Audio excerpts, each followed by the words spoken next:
Are we really in a financial meltdown? It sure seems like it.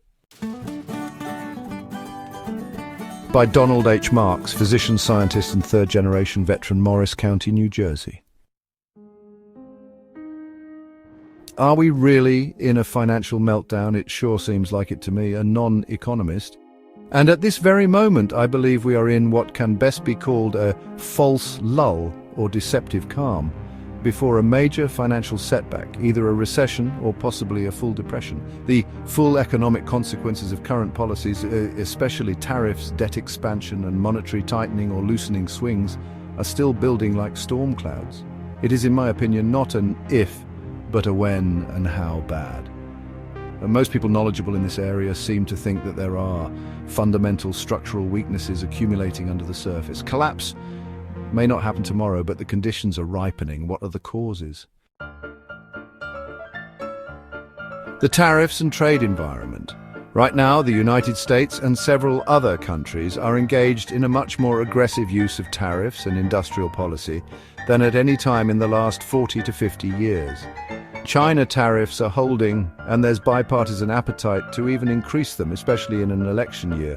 This artificially props up certain US sectors like steel, aluminum, and semiconductors, but globally raises prices. Europe is retaliating softly, but preparing stronger responses. Supply chains are not yet healed. Friendshoring and onshoring are long-term plays, but disinflationary forces from globalization are ending. Tariffs act as an invisible tax on consumers and businesses. They don't pinch immediately, but they suppress long-term growth and feed inflationary pressure. False lull. Businesses are still working through inventory stock during post-COVID restocking. Once that buffer clears, costs hit home. Most people are aware that unsustainable debt eventually leads to either a deflationary collapse or an inflationary debt spiral. US debt to GDP is now well over 120%, officially around 124%, depending on the source. Servicing the national debt is consuming an alarming portion of federal revenue, especially as rates remain high. There's no political will to cut spending. Entitlement programs and military spending are locked, and new subsidies for electric vehicles, semiconductors, and green energy are flowing heavily.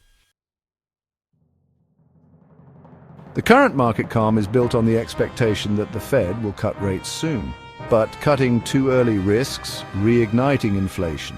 If inflation ticks up again, yields spike and debt service becomes catastrophic. The Fed is trapped in a bind. If they cut rates to support growth, inflation risks reigniting. If they hold or raise, they choke off growth and worsen the debt load. The markets are acting like the Fed will thread the needle, a so-called soft landing.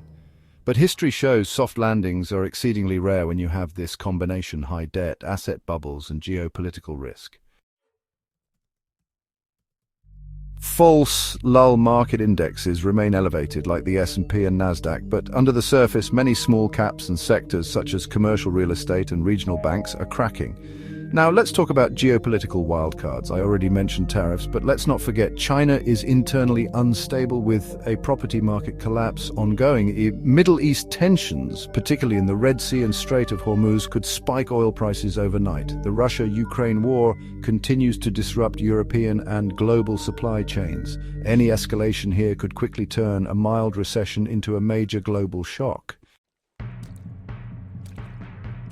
Moving on to consumer health. US consumer credit card debt just hit a record $1.13 trillion. Delinquencies are creeping up, especially among younger borrowers. Savings rates have plummeted back to pre-pandemic lows. Consumers kept spending thanks to pandemic savings and stimulus. But as we all can assume, that fuel is running out. So, in conclusion, we are in a deceptive quiet period. The real effects of tariffs, debt overhang, and rate policies are still percolating. Historically, these conditions precede either a stagflationary period, which is high inflation plus low growth, or a sharp recessionary contraction, a deflationary wave to clear the debt excess. Timing is the hard part. These problems could stretch into late 2025 or 2026 before the full force is felt, especially with election year liquidity injections, but the current calm feels rather artificial to me. Therefore, I believe we are in what can be called a false lull or deceptive calm. The full economic consequences of current policies, especially tariffs, debt expansion, and monetary tightening or loosening swings, are still building like storm clouds. It's not an if, but a when and how bad. There are fundamental structural weaknesses accumulating under the surface. Collapse may not happen tomorrow, but the conditions are ripening.